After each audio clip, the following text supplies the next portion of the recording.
There are some old military tunnels, ruins in the woods near me that are mostly filled in. However, there are some structures and short sections of the top of tunnels sticking out the ground, no more than 3 to 4 high at most. Anyway, one time me and my kid were exploring in one of these sections. There was a structure that was circular with a low entrance and short section of wall right in front of the entrance, creating 2 pathways into the room and an inability to see inside the actual room. Now I should highlight that this area is a favorite for teenagers to come get drunk at after dark, and that previous to this I had been binging a YouTube channel that covers murders, disappearances and such. Anyway, to the side of entrance was a small window opening, and sticking out the window was a section of satiny cloth. Upon pulling it out, it turned out to be a girl's strappy top. It was dirty but not worn by weather. It also had to be relatively recent. It was probably largely to do with binge watching a YouTube channel that does videos on murders and disappearances, but I just couldn't get it out my head that a girl could have been held in there and raped, seriously hurt, and that she'd tried to throw the shirt out the window in an attempt to get help.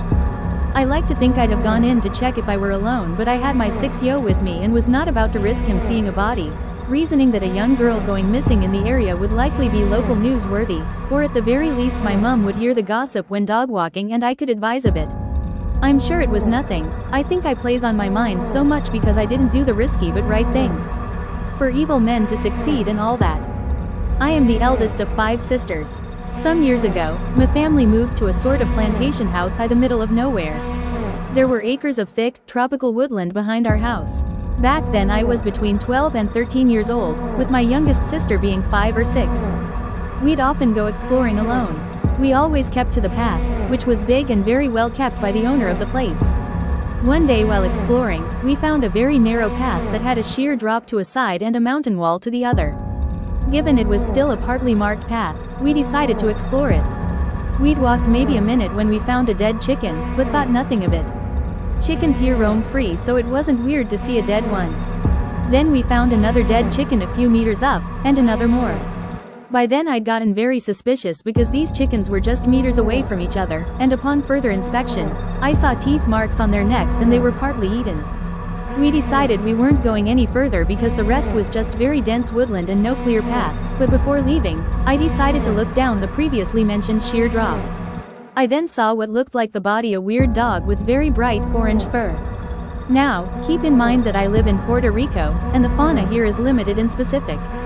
As an adult, I wonder if someone brought a fox into the country and set it free, because they are not ever seen here.